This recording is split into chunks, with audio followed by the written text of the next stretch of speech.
CNN hit a new low. No, not because Don Lemon asked another human rights lawyer if he supports ISIS. God, that was so stupid. But so maybe this isn't a new low. Maybe this is just right in line with that. But they had on David Duke to give him free publicity. David Duke, of course, is a former Grand Dragon in the KKK, a former neo-Nazi, a current-day white supremacist. And they were supposed to talk about Steve Scalise in the segment, but it ended up not being that at all. It ended up being David Duke talking about himself, and they debated the Holocaust. And who better to ask about Congressman Scalise's appearance than David Duke himself? So, 2002, did Steve Scalise speak to the group that you founded? Frankly, I'm not sure. I was in Russia at the time doing research for my doctoral dissertation. I've since got a PhD. And I was in Moscow, in fact, in the National Archives almost every day. I did a telephone hookup. And by the way, we got to make something really clear here. You know, they say former Klan leader or whatever. This was 37 years ago in my life, okay? And but true. I mean, admittedly, over a long time period, but true. It's also true that Robert Byrd was in the Klan, but a lot of people were friends of Robert Byrd, right, in the Senate, Democrats and Republicans. It's really a biased situation because I denounce, first of all, I was never violent, but I denounced even then violence. I left it because I didn't want to be associated with that kind of taint. I've never supported white supremacism. You got to read about it in the paper. This wasn't a hate group. In fact, the European American Unity and Rights Organization was an organization in its charter dedicated to true civil rights and stopping discrimination against people. The best qualified people should be gauged, and that every people have the right to preserve their heritage, their freedom, and their values. You founded Euro. Yeah, I did found Euro. He's covering himself, but we've got to go to a deeper aspect of this, and the fact that if any United States Congressman went to a group called La Raza Unida, and presidents have done that too, which is the United Race, which is an activist advocacy group for the interests of Mexican Americans and Latino Americans. If that was happened, nobody would have a blink of an eye. Well, you would. Well, and you beef about that in the same way that people are beefing about this. Actually, I don't, sir. The fact is, I believe that every people has a right to work for their interests, to preserve their heritage. In fact, I believe every people on earth have that right. I believe that every nation and every people has a right to be free and independent. Now, that's what I preach every day. You can hear it on my radio show. You can see it on my website, my books, my writings.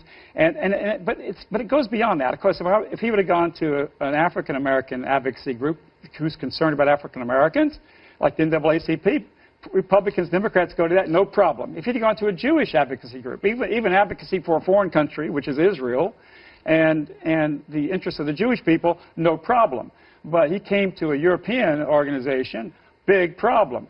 New David Duke was in the last 3 years, your open letter to the world, and you go back and you talk about World War II and you talk about atrocities on both sides of the aisle, but you never use the H word. You never use Holocaust. I don't want to get into this whole debate today, but you raised it. Do you believe in the Holocaust? Well, I say... Does the new David Duke in 2015 believe that the Holocaust occurred? Well, of course, I believe there were terrible atrocities. No, but I want you to say it differently. Okay. I want you to say the Holocaust occurred. I don't care what you call it, but with the point I make... I want to hear you say it. Okay, I believe in the quote, Holocaust. But let me tell you something. That's amazing. Smirkanish thinks he's being tough! He probably walked away from that like, I sure got him. No, you didn't. You debated the Holocaust on CNN in the year 2015, you idiot. Who does that? God, it's so sad and it's so stupid. And by the way, anytime you say, sure, I believe in the Holocaust, but let me tell you something. Anytime you say, I believe in the Holocaust, but, no, that's a problem. You don't believe in the Holocaust. Anytime you put it in quotes, the Holocaust, you know what he goes on to say? He goes, but Stalin was bad too, and he killed a lot of Christians and stuff. Yeah, nobody said that's good. We all say that's bad. We're against that genocide too. What are you're trying to like say certain genocides are better because they were Jews, so that's more understanding. But the Christians, oh, you killed the goddamn Christians. That's horrendous. No, David, we're against all of that stuff. God, I can't believe... They had him on to talk about Scalise. They talked about Scalise for roughly 3.5 seconds. And then they just got into discussing how a white supremacist is doing and how his views have evolved. And by the way, they haven't evolved. This is nonsense. He goes, oh, so I was in the Klan, whatever, that's old news. I was in it. Pfft, who cares? But it's not like you were in it and then now all of a sudden, you're arguing for social democracy and anti-racism. No, you're the same fucking guy, except you just dropped the title of being in the KKK. You're also a fucking neo-Nazi. He handed out Mein Kampf when he ran for governor at his office. He's like, no, it's cool. I totally changed my mind now. I want to hug black kids and be in favor of social safety nets. My ass, man. And then he keeps bringing up this point. He did it on O'Reilly's show, too, where he's like, so what? I was in the Klan. You know who else was in the Klan? Robert Byrd. He's a Democrat. So there. As if, like, everybody has to go, checkmate, he got us. I guess we have to be pro-Klan because Robert Byrd was in it. You're so stupid. Like, how are these things convincing to you? No, we fucking hate anybody being in the Klan, whether they're a Democrat, which, by the way, was really an old-school Dixiecrat, which is a conservative, right? But it doesn't matter what your title, what other title you give yourself. If you're in the Klan or we're in the Klan, we're fucking against you. And again, it's not like he's reformed. He's just a white supremacist without calling himself a Grand Dragon or a neo-Nazi anymore. And look, the most important part is... I keep bringing up this point. Some people disagree with this, which I find stunning. He's like, he acts like so naive about it, like, I'm just fighting for civil rights. Fighting for civil rights because white people's civil rights are being restricted. How? Crickets. And on O'Reilly's show, too, before, he said, I'm just fighting to preserve the legacy of Bach and Beethoven and Mozart.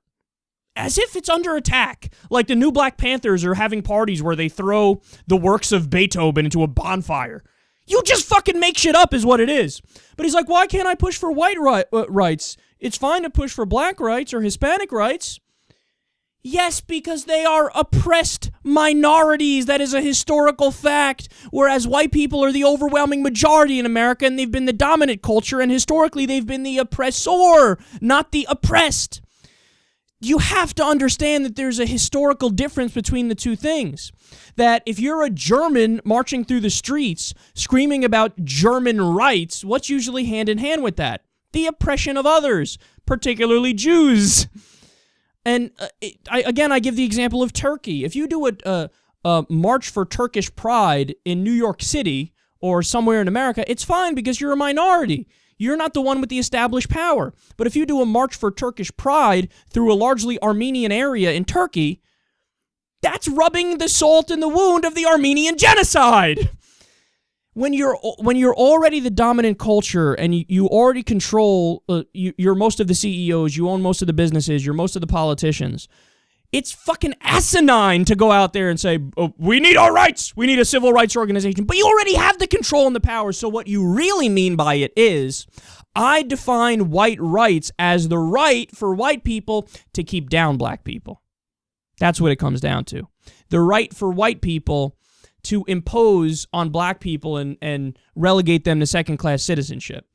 Again, remember, historically, this is what we've seen. This is what the segregationist movement was about when they were screaming and crying and trying to hold on to power during the civil rights era. They thought they had a right to force black people to get out of their restaurant or to not sit at the same counter as white people or to sit at the back of the bus. And they really thought that was infringing upon their rights to treat black people equally. But look, CNN is the problem here. Because you're giving... Us talking about it is different because we're a smaller show and we're also an opinion show and I'm just mocking it so you're hearing about it in context. But look, you saw Smirkanish. Smirkanish has the debating abilities of an autistic 7th grader. Okay, keep it real. He's not like so the new David Duke is here. Now, do you believe in the Holocaust? Now, I'm going to hold your feet to the fire on this, David. Is the Holocaust real? Why don't you have somebody on next to debate whether or not the Earth is round? That's another CNN debate for you.